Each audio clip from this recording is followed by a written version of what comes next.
All right, I got a little update on my 1981 Lincoln SA200 welding machine. I built all that fence with it when I first got it, and had no problems. And then I was working on stuff I needed for brackets and stuff for the gate opener, and I went out there one morning, so last Saturday, and it would not weld. And with the help of the old internet, went online and did some checking, and I won't get into the details because there's videos in there about how to check these exciter coils, which is 100% correct. If I can find the link to it, I'm kind of new to this. Yeah, so it ended up with one of these being open.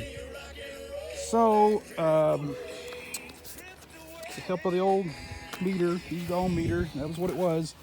Shopped around. I called, there's a shout out to BW Parts, and it's not a good one because they listed a regular set of coils for I think $348, and they listed heavy duties for like $100 more, $150 more. They were out of stock on the regular ones. So the girl that I talked to said that she would call me back with an ETA on the regular duty, because I told her that I'm not a pipeliner. I don't weld for a living. So a week later, I've yet to hear back.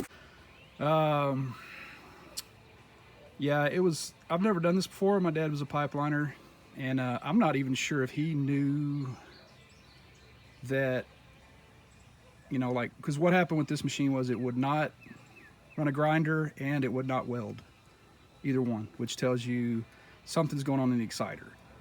A lot of times I understand that if it will grind, you can run a grinder but not weld. That's not good, because then you have to split this thing and take the shunt coils out, which requires a press to replace. So I had my fingers crossed, being that it wouldn't weld or grind, that it would just be these exciter coils. So when I got the new ones in, I took a picture of how the old ones were in there, which the only thing different was the wires were run up here at the top for some reason, and I think it's because the wire that goes up to the receptacle was short. I just replaced it with a new wire. Ran them down underneath just so there'd be less chance of them getting caught up, and then that's the way it's supposed to be from what I understand. So the only problem I ran into, well, which everybody does, I hadn't put them back in yet. I had to take these two bolts off, because as you can see, that bolt is like right dead center of where that cowling goes. So I slid that out so I could get in there behind it, take the bolts out, slid the old ones out without any problems. The new, I cleaned it up as best I could with the armature in there, and put the, I don't know what you call them, the steel pieces that go inside the coils, back on the new coils. Went to slide them in, they wouldn't go in. That reminds me to get off subject. I need to fix, I ended up taking the armature out. Wasn't really a big deal. I do all this stuff by myself, so I didn't videotape it, but what I did, I had a 48-inch pipe wrench that I put on the crank hub down to the ground as a backup, and put a pipe wrench on this one because I didn't have a socket big enough, and I figured that's what they would have done in the oil field, right? It wasn't tight at all. It just popped off. This needs to be bent back. It's like a lock ring, so I need to do that. But anyway, yeah, I could not get them to go in with the armature in. So once I had the nut off, it slid off fairly easily, and slid the coils in. What I was able to do was kind of work it around till I could see where this bolt would start on both sides. And with the armature out, it's a lot easier. I can't imagine doing it, even if you got the coils in there with the armature in, trying to hold that weight horizontally to pick up that back end to get that bolt started with your hand in there behind that cowling. It was hard enough with the armature out. I had a heck of a time for some reason on this right hand side getting that back bolt to start. I should have taken some pictures of it during the process, but there again, there's several videos about replacing exciter coils. Everything's spot on. The main thing to remember with those is you can tell how they're, I guess just from when they'd rusted in, that they're not symmetrical. Like they won't go in both ways. You can see where it had rested, and the holes are a little closer to one end than the other, so you just have to put them back in the right spot. So I need to put the cover back on.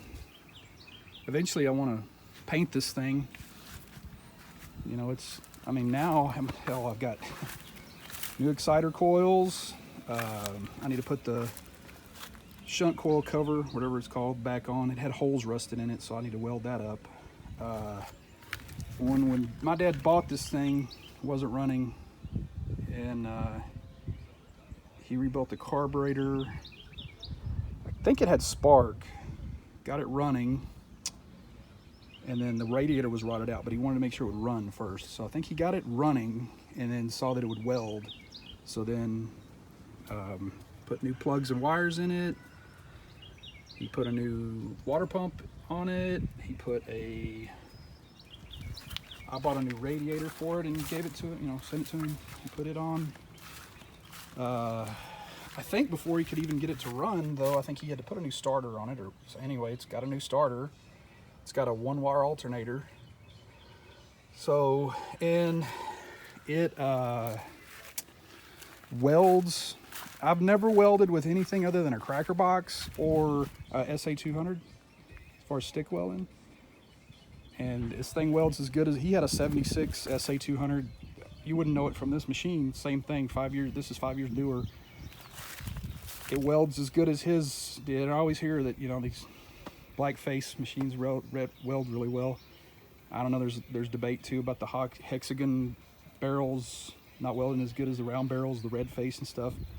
I don't know. Dad paid $200 for this machine, and we probably got, well, with exciter coils, maybe $1,000 into it. So still, we're pretty cheap. Couldn't touch a red face for that. And if I don't know, I'm not even a welder, but I'm curious now to find an old red face and see what it does. But for welding 2 3/8 fence pipe, this thing just cook all day. I cleaned up and painted the all behind the water pump and everything before I put the shroud and everything, and the fan's been painted. It leaks a little oil at the front main seal, I think, or it's oil pan, I'm not sure which. I think it's oil pan. It's just enough, how oil is. It's just enough to be noticeable. Oh, he had to also put a gas tank in it. The other one had set with gas in it. His friend that went to a diesel, I think he put a Kubota or a Yanmar diesel in his SA200, so the gas tank evidently won't work. I'm not sure, but anyway, he had an extra gas tank. Somebody before us put the twice pipes on it. So, whatever. But yeah, then Dad put the Murphy gauges on it and it's got a new amp gauge. Because years ago he was up in Iraq somewhere in a plant, and his machine either, I can't remember if it overheated or ran out of oil and burned up the motor because it didn't shut off. It's whatever it was oil or water. So now it's like a mandatory $120 something upgrade. I've heard a lot of people talking about converting these to from mag to distributor, which is true if this mag ever quits. There's a place in Taylor, Texas called Taylor Auto Electric that does pretty reasonably priced magneto repair. I guess they're still in business. I've had them redo stuff for my farm all over the years.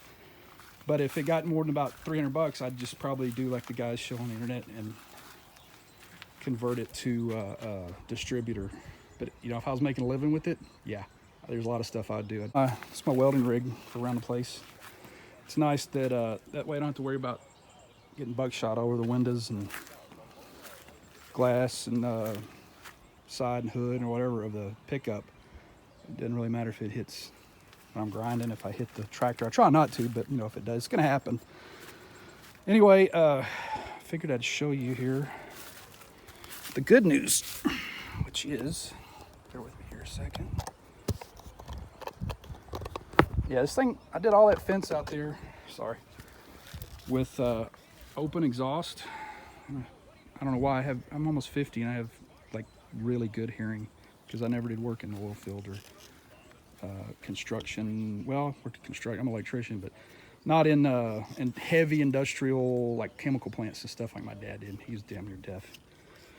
Anyway, I can start this thing with one hand. It's kind of hard to, bear with me a second. I have to, you have a Murphy gauge, you have to push that in.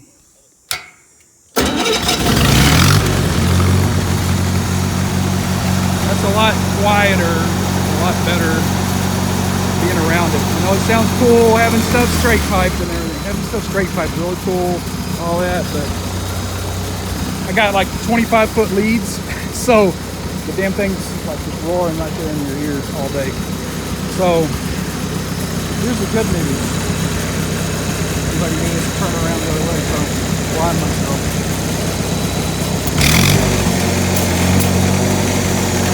That's always something you want to see when you have a welding machine, obviously. So I think they usually get about double what I paid. You know, I paid $348 for the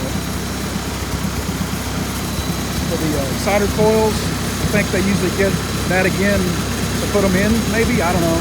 I'm not sure. I know I wouldn't do it for less than like $100 probably.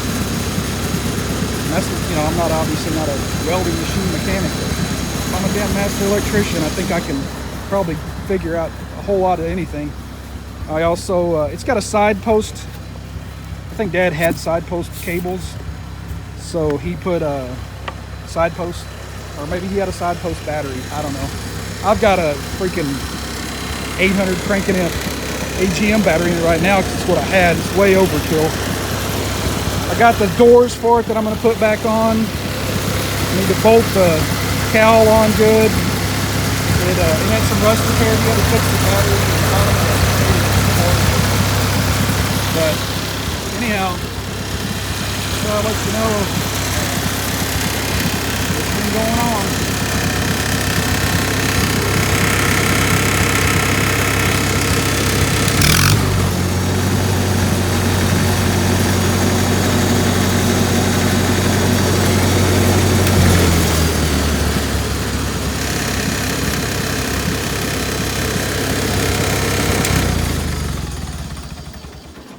So I gotta cut off the, they welded some pieces onto it so they could put the straight pipes on. So I had to cut that off, put the mufflers right to those, and then put the straight pipes out the top. That way I can put my rain caps back on. It's got rain caps on it, or had rain caps. So first thing I do as soon as right now whenever I'm messing around with it till I get the rain caps so I don't forget, here's what I do. So I don't forget, because I damn sure will. And that way the damn thing doesn't get ringed in. That's all I need is to run my motor. So just to give you an idea, you can see why I put mufflers on it. Yeah,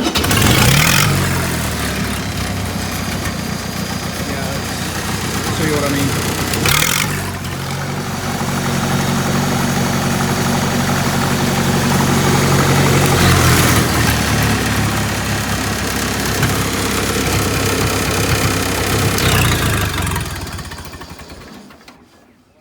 Yeah, it sounds cool. 20 years ago, I probably run it like that all the time, but I don't know if it's louder because it having two pipes on. I don't remember Dad's 200 being that loud.